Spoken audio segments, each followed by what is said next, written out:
Hey everybody, I am Eric. Welcome to Goshen Prepping. Listen, there is a lot of bad advice out there, and we're in this to survive. Survival is the key.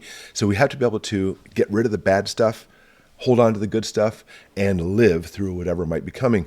So I'm going to show you 11 things to focus on, 11 things, and bring common sense to the table, because some of these ideas people have, I don't know where they get it from, and make sure you go through all of these, because literally your life may depend on it. It will. Number one, don't barter with ammo. You ever heard people say that before? Don't barter with ammo. And that, there obviously is some common sense to that. And they think, oh, I'm going to take your can of fruit and here's some ammo, and then they can use that ammo on you. I want you to understand, this is a desperate time. Desperate people, and desperate people will do violent things. Doesn't matter if they have your ammo or not. So don't think that, oh, I'm just not going to get rid of my ammo because they'll use it on me. If they want what you have, they're going to do everything to try to take it from you anyway, regardless if they have some kind of firearm.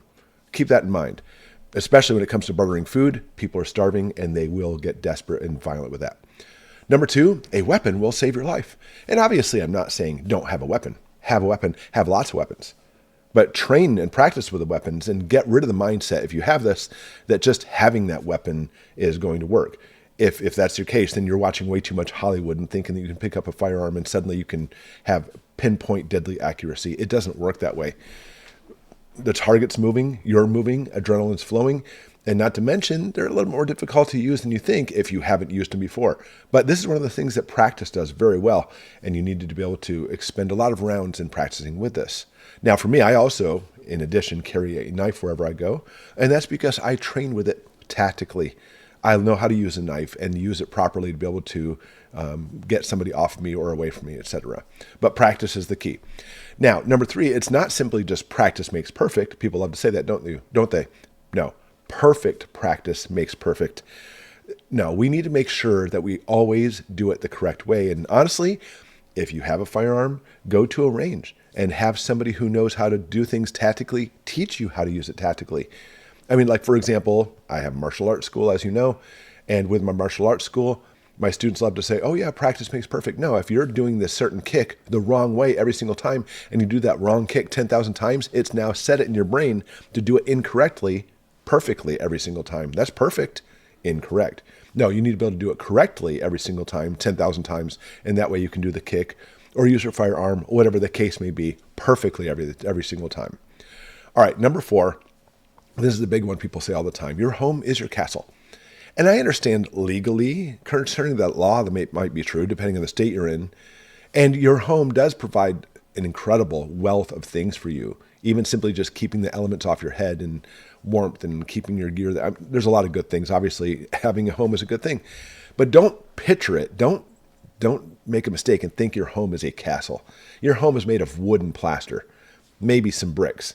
It is absolutely impenetrable. If I can say that word. People can get in. If they're motivated, they will get in your house.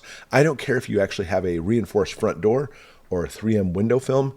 If somebody's motivated because they don't have any food and you do, they're going to get into your house. Never think of it as a castle. Now, a castle, obviously, maybe even more like modern day prisons. Think about this. They are made of stone and do have fence and barbed wire. You can have all that stuff too, but guess what they have that you probably don't? Are watchtowers with guards on them, always watching what's going on. That's one of the things you really need to understand. Guards on duty is actually what makes a castle work, because even in the castle days, the people defending the castles had people there. They didn't sit back and eat their roast chicken and say, haha, you can't come in. It never works that way. So don't ever think your home will stop an invader. All right, number five. This is one of my favorite ones. We all know the 3 rules, right? We can go 3 minutes without air, 3 days without water, and 3 weeks without food. And again, I'm not dispelling any of that. It's a good rule to follow. But people aren't looking at the details of what's happening there. Then 3 minutes without air, you can probably go a little bit longer, but that's not the big one. 3 days without water. Yeah, listen, if you are going 3 days and you haven't had anything, I'm not talking about even water in your food, but you've had no water at all, especially in a time when you're going to have a lot of energy expenditure and you're sweating a lot. After 2 days, you're probably going to be dehydrated. And I don't mean dehydrated like, oh, I'm really thirsty. That's not dehydration. I'm talking about you're barfing everywhere. You have chronic diarrhea, pushing out even more liquids. You are going to die. Or 3 weeks without food. Sure, I mean, have you gone a day without food, 2 days without food? I think a lot of people probably said, yeah, I could probably go a day or two without food. Could you go a week without food? You ever done that? I know I haven't. I don't even think about that. How about 2 weeks without food? Granted, you probably could go 3 weeks without food, but after 2 weeks, you're going to be so energy drained, you're good for nothing. So don't think that, oh, yeah, I can go 3 weeks without food. Yeah, we're talking about survival. Survival, you can go through without food. But after a week and a half, 2 weeks, you're basically going to be down for the count. And you don't believe me? Have you ever gotten the flu? And like the day before, you're like, I'm feeling great. Everything's happy. And then you get the flu. You don't even want to watch TV. You feel so much like garbage, especially us guys, right? We're big babies about this. I'm just going to lay on the couch and leave me alone. And that's simply just getting the flu. What's it going to be like when you don't have water or food for a few days or a few weeks? Yeah, you're going to be good for nothing. And that goes to number 6. I'm going to address this that nobody talks about, that we need to understand that people think, oh, everything's going to be fine. They never take account sleep. You have to have the sleep. Now, think about this, especially when it comes to lone wolves, but not necessarily only lone wolves. That's what you want to do, to each their own. But you have to understand that the military has shifts for a reason, so that way you can sleep while your brothers in arms are now standing guard. You need to be able to get some sleep. You have to get some sleep. I mean, granted, because of the military, I could like lay down and fall asleep at a moment's notice anywhere, which is great. And I do sleep with one eye open. I'll jump up.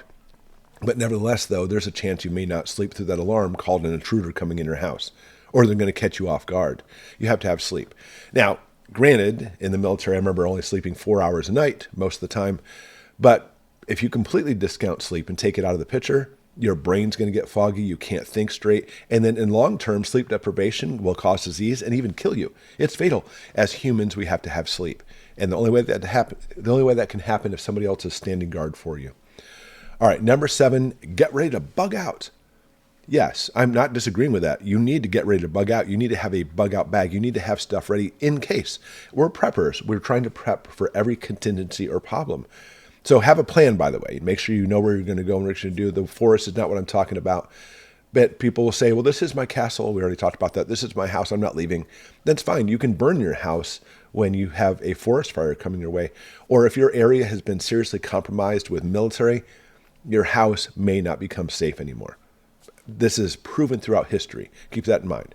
So at the last resort, bug out. At last resort. And again, people talk about, I think they fantasize living in the woods. I want to go live in the woods. Probably because they went camping, sitting around. Instead of pushing papers, they want to basically sit in the forest now and make fires and stuff.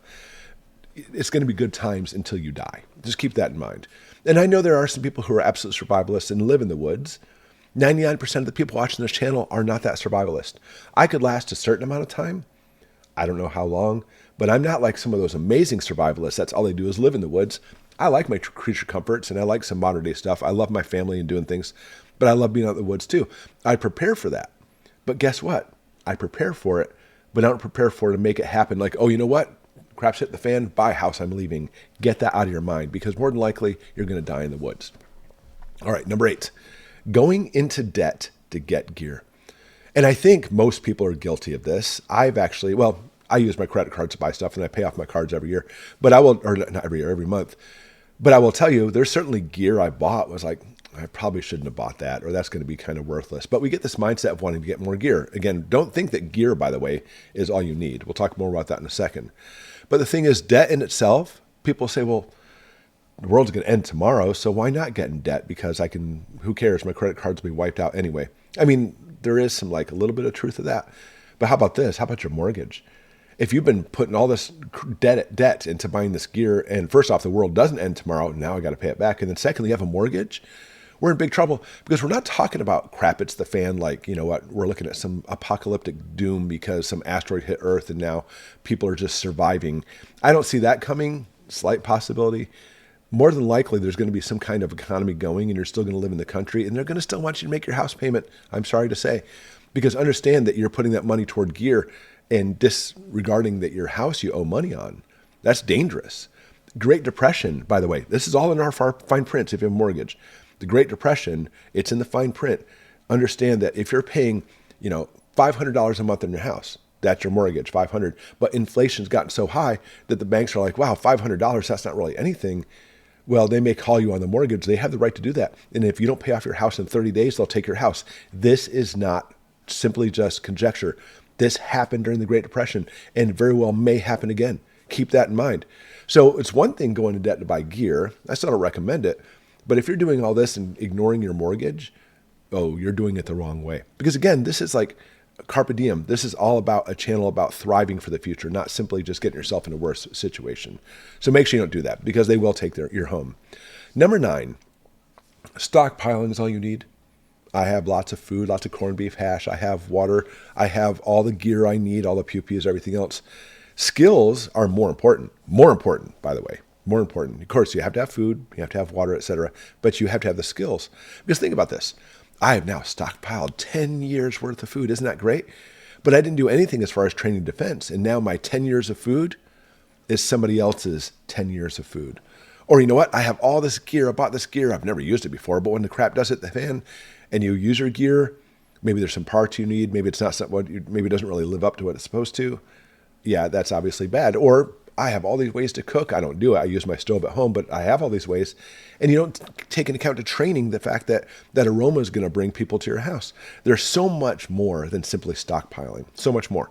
And people say, I can't afford to stockpile. Yes, you can. You can afford to train and think about things and look at alternate methods instead of actually thinking that literally, oh, you know what, all my food is simply going to last and everything's going to be just fine. Because listen, I've heard some rumors, crap hits the fan. It's not going to be a nice time. And people will be coming to do whatever they can to take it from you. So you have to prepare for that as well.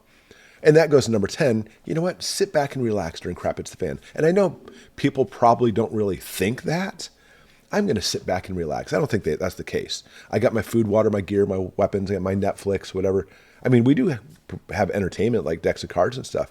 But I want you to understand this, that crap hits the fan, even if we're talking about just an economic crash, your energy expenditure is going to go through the roof. You're going to really have to make sure that you have lots of energy to be able to keep going and now start taking care of things, whatever the case may be. Right now, your house is being heated by, maybe you have a furnace, but I've got a wood stove just in case. I know we do.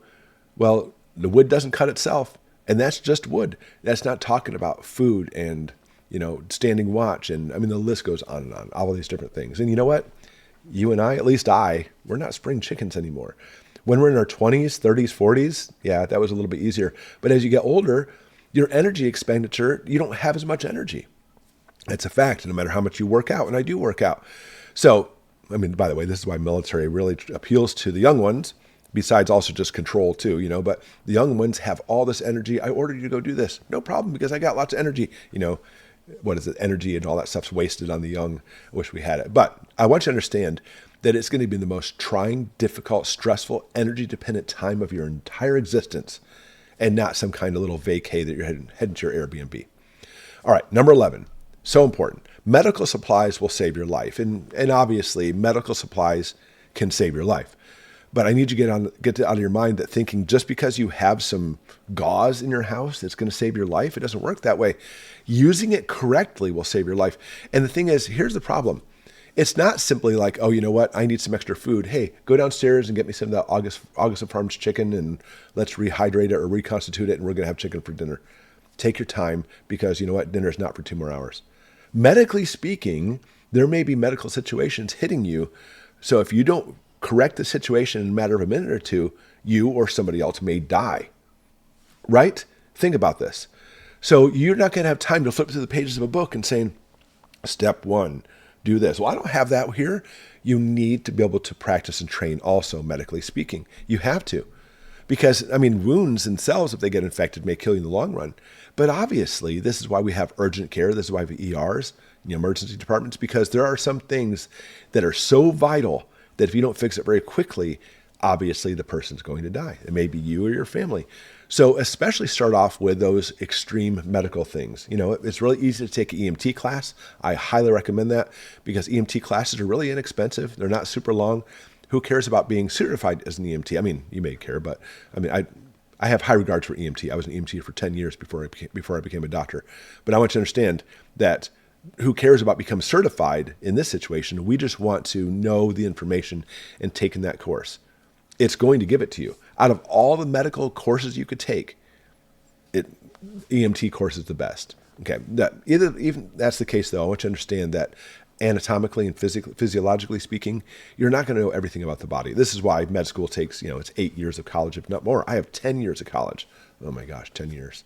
But either way, I want you to understand that you need to practice this stuff medically speaking and go through scenarios and watch videos and do everything. Take an EMT course, because when this happens, you need to react quickly or somebody will die, or very well could be. All right, there's 11 things for you, everybody. I'm sure there are other things, too, you've thought of as well. Put them in the comments below, because there's all kinds of things that people think, they have this weird idea of how crap hits the fan, and that's not truth at all. And we got to be able to dispel that trash and hold on to the good stuff. Put it in the comments below. What else have you seen about that? As always, everybody, thanks for watching, and we'll see you next time.